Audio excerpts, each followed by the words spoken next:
Welcome back to State of Valor. The snow had just started falling when Aaron Calloway buckled his daughter into the back seat. It was a soft kind of snow, the kind that makes the whole world look like it has been covered in something gentle and forgiving. Aaron stood beside the truck for a moment before getting in, his breath rising in small clouds in the cold mountain air, and he looked up at the sky, the way soldiers sometimes do when they have learned not to take quiet moments for granted. He was 34 years old. He had served 2 deployments. He had walked through places where the ground itself could kill you, where every step required a particular kind of faith that most people never have to develop. He had come home both times. And every time he came home, the first thing he did before he changed out his uniform, before he even set down his bag, was find his daughter just to see her face, just to make sure she was real. Laura was 6 years old, and she was the single greatest thing Aaron Calloway had ever done with his life. She had her mother's eyes and a stubborn chin and a laugh that came from somewhere so deep and so genuine that it made every person in the room feel like they had just been handed something precious. He called her his best mission. He meant it every single time. Shadow was already in the back seat, beside her. He was a United States Army military working dog, a German Shepherd of extraordinary discipline and training, a dog who had served alongside Aaron through conditions that tested every living thing involved. He had done everything ever asked of him without complaint and without fear. But here in this truck, beside this child, Shadow was something else entirely. He was hers. It had happened gradually, the way the most real things always do. The first time Laura pressed her face into Shadow's fur, she had been 3 years old and barely tall enough to reach him. Shadow had gone completely still, the way highly trained animals sometimes do when they recognize that something requires a different kind of care. And from that day forward, something had been decided between them that no human being had arranged or planned.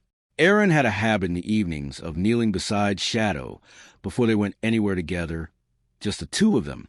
He would put his hand on the side of Shadow's face, and Shadow would hold still and look at him with those steady amber eyes, and Aaron would say something low and quiet, the kind of thing you say to someone you trust with everything. That evening, before he got into the truck, he did it one more time. He knelt beside Shadow in the cold driveway, the snow falling softly around them both, and he pressed his forehead briefly against the dog's broad head, and he said quietly, so quietly that only Shadow could hear, "You take care of my girls. You hear me?" Both of them.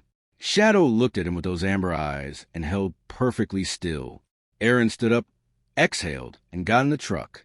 Inside, Laura had her small hands buried in Shadow's fur and was telling him something very seriously about a dream she'd had the night before. His name was Captain, she told the dog gravely, and he was a purple horse, and he could fly. Shadow turned his head and looked at her. "See," Aaron said, glancing in the rear-view mirror with a smile. "He believes you." Marie laughed softly from the passenger seat and put her hand over Aaron's on the center console. He turned his palm up and held it. The truck moved out onto the mountain road, and the snow came down around them soft and slow, and everything Aaron Calloway loved most in the world was exactly where he could reach it. That was the last perfect moment. The headlights came around the blind curve without warning. Too fast, too wide, crossing the center line on a patch of black ice that had no mercy in it at all. Aaron's hands moved on the wheel with the trained certainty of a soldier who had responded to emergencies in far worse conditions. But black ice on a mountain curve does not care about training or instinct or how much you love the people beside you. The sound was nothing like the movies. It was immediate and total, and then replaced by a silence, so complete it felt like the mountain itself had stopped breathing. Shadow was found still beside Laura when the emergency crews arrived, injured, bleeding from a wound along his left shoulder, but pressed against her, refusing to leave, even as his own body shook with cold and pain. It took 3 responders to separate them. Aaron Calloway and Marie Calloway did not survive. Laura survived, and so did Shadow. But in the days that followed, in the hospital bed that was too large for her small body, surrounded by soft voices and careful footsteps, and the heavy silence of people who do not know what to say, Laura did not speak, not once, not a single word. She lay with her eyes open, staring at the ceiling, present in her body, but gone from the world in every way that mattered. Doctors spoke about trauma-induced mutism, about acute stress responses, about the mind protecting itself from pain too large to hold. They used calm clinical language, and they meant well, every one of them. But none of their words came close to what was actually happening inside her. What was actually happening was this. Every morning when Laura opened her eyes, there was a single half-second before memory returned. A half-second of just being awake. And then it came back. All of it at once. Her father's voice. The particular weight of his hand on top of her head.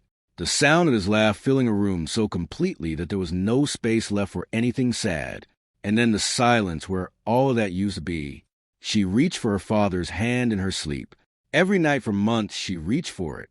And every night she found only the cool edge of a sheet or the corner of an unfamiliar pillow. And she would curl her fingers around nothing and lie still and wait for morning. Shadow was transferred through military channels during those months. His injury healed. But the paperwork governing his future moved slowly through a system not designed to track the emotional geography of a 6-year-old girl, and the dog would refuse to leave her side in the wreckage. No one connected them deliberately. No one separated them deliberately either. It simply happened the way so many painful things happen through the ordinary motion of a world that does not always stop to notice what it is pulling apart. Laura did not know where Shadow had gone. She only knew that her father was gone, and her mother was gone, and Shadow was gone. And the place inside her where all three of them had lived was now so quiet that sometimes she pressed her hand flat against her own chest just to feel that something was still moving there. Sheriff Daniel Hayes came into Laura's life 8 months after the accident. He was a large, unhurried man with hands that had steadied a great many frightened people and eyes that had seen enough of the world's hardness to make the softness in them feel genuinely earned. He had worked alongside military canine units early in his career and understood with a specificity that went beyond sympathy what those animals meant to the families built around them. When he heard about Laura, something in him shifted and did not shift back. He drove home that evening and sat across from his wife, Carol, at the kitchen table and told her the whole story. Carol listened to everything, and when he finished, she was quiet for a moment, and then she said simply, "Well, when can we meet her?" Their home was warm with a porch swing and a kitchen that smelled like coffee in the mornings. Daniel had painted Laura's room soft yellow because someone mentioned it was her favorite color. Laura walked to the front door, looked at everything carefully, set her small bag beside the yellow bed, and nodded at once. That was all. Daniel and Carol learned her language the way you learn the language of something you love. A nod for yes, a turn of the head for no, a drawing left on the kitchen table when something needed to be said that she had no words for. They never pushed. They simply stayed steady and warm and present without demanding anything in return.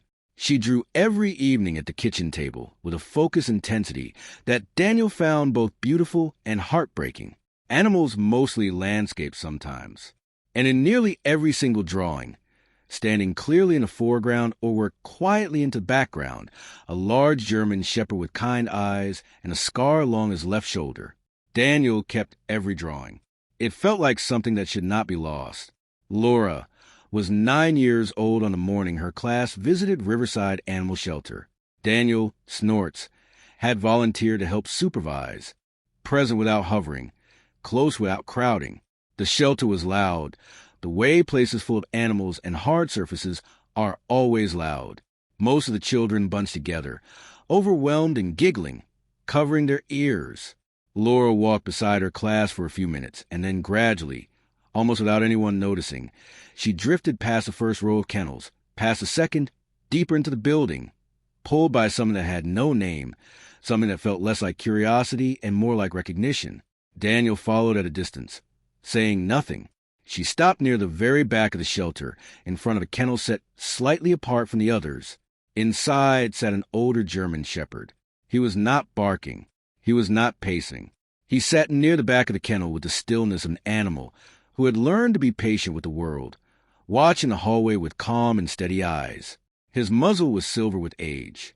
There was a scar along his left shoulder, pale against the darker fur, the shape of something that had healed into permanence a long time ago. The name on the kennel plate read Shadow. Laura went absolutely still. The dog rose slowly, carefully, and walked in front of the kennel. He did not bark. He did not jump. He simply stood there on the other side of the chain link and looked at her. His tail moved once, slowly, gently, exactly the way it used to move when a 6-year-old girl buried her hands in his fur in the back seat of a black truck on a snowy mountain road. Laura took one step forward. Her hand came up. It was shaking so badly that she pressed it briefly against her own chest first, the way she had learned to do in the years of silence, pressing against herself just to feel that something was still there, and then she extended it slowly through the bars of the kennel door. Shadow lowered his great gray head and pressed it into her palm. He exhaled, long and slow and complete, the way a living thing exhales when it has finally, after a very long time, arrived somewhere safe. Laura's knees bent. She sank down to the floor of the shelter hallway, her hand still pressed against Shadow's head, her forehead coming forward to rest against the kennel bars. Her shoulders rose once sharply, and then began to shake with something that had been locked inside her for 3 years, something that had no name, but had weight, enormous weight, the weight of every night she had reached for her father's hand and found nothing. She was crying for the first time since the accident. She was truly crying, not the empty, staring grief of the hospital. Real tears from somewhere so deep the whole body was involved. The kind that means something has finally mercifully cracked open. Daniel Hayes had his back against the wall of the shelter hallway with both hands covering his face. Laura pulled back slightly from the kennel bars and looked at Shadow's face, his amber eyes, the gray at his muzzle, the scar she had drawn 100 times on paper at a yellow kitchen table without ever knowing if she would see it again in the real world. She leaned forward one more time, and in a voice barely more than a breath, fragile and rough and trembling with 3 years of silence behind it, a voice that cracked in the very first syllable and held together through something deeper than will, she whispered, "Shadow, you found me." Daniel Hayes dropped to one knee on the concrete floor. He had been a sheriff for 30 years. He had held himself steady through things that would have broken most people, but he had never in all of that time heard anything like that voice. That small, cracked, returning voice saying a dog's name like it was the most important word in the English language. He had never heard her speak before. In 3 years, across thousands of mornings and careful evenings and patient loving days, he had never once heard her voice. And the first word she spoke in his presence was a name. Shadow pressed closer against the bars, his tail moving steadily, his eyes never leaving her face with the complete and absolute attention of an animal who is one person in the world and has just found them again after far too long. Shadow came home with them that same afternoon. That first night, he slept on the floor beside Laura's bed, his breathing slow and even in the darkness, a warm and solid presence in a room that had been silent for too long. Carol stood in the doorway for a long time, watching them both, her hand pressed flat against her own chest. Laura began speaking to Shadow first, soft sentences in the darkness when she thought everyone was asleep. Daniel and Carol could hear her from the hallway, and they stood there together and held each other's hands without a word, because some things are too sacred for commentary. She told Shadow about her father's laugh, about the way Aaron said her name, the particular music of it, like he was savoring every part. She told him about her mother's warm hands and the way they cupped her face when something important needed to be said. She told him about Captain the Purple Horse who could fly. She told him about the last perfect moment in the truck. Her father's palm turned upward on the console, her mother's quiet laugh, the snow coming down soft around all of them. She told Shadow everything that had been living in the silence, and he listened the way he always had, as though every word she spoke was the most important sound in the world. Slowly across weeks and then months, she began speaking to Carol, then to Daniel, then to the ordinary world that had been waiting patiently at the edges of her silence. Her voice was soft and careful, the voice of someone who had learned that words were not to be wasted, but it was fully and completely hers. When the nightmares came, Shadow was already awake, already beside her, his weight solid and warm against the dark. He had once walked through minefields at Aaron Calloway's side. Now he walked through his daughter's dreams, standing guard at every shadow that reached for her, faithful and steady and utterly without fear. He had protected the country once. Now, he protected the last piece of Aaron Calloway left in the world. Years later, Laura helped build a small rescue program for retired military and law enforcement canines. She focused on the difficult ones, the ones who startled at sounds that reminded them of things they were trying to forget, the ones who had served faithfully and come home carrying weight no one could see. She understood those dogs in a way that required no explanation. When a frightened German shepherd arrived, shaking the back of his kennel, Laura would pull a chair beside the door and simply sit, not reaching in, not speaking immediately, just being present, patient, and completely without demand, sometimes for an hour, sometimes longer.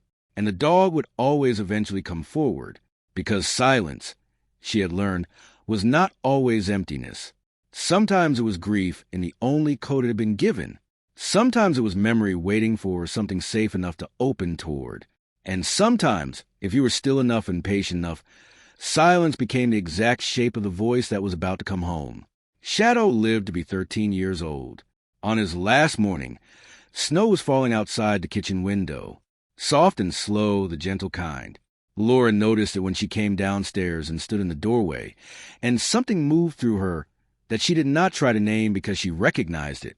She had felt it once before on a mountain road a long time ago, just before the world changed. Shadow was lying in a patch of early light on the kitchen floor. His breathing was slow and very shallow. His muzzle was almost entirely white. When he opened his eyes and found her standing in the doorway, they were the same Amber they had always been, calm, steady, completely hers. She sat down on the floor beside him, not in a chair, on the floor, the way she had always sat with him when it mattered most. She put her hand against his side and felt the slow rise and fall of him and stayed there and let herself feel every single thing without trying to make any of it smaller. Daniel came and sat on the other side of Shadow. He placed his large hand gently on Shadow's back and left it there. Carol stood in the doorway with her.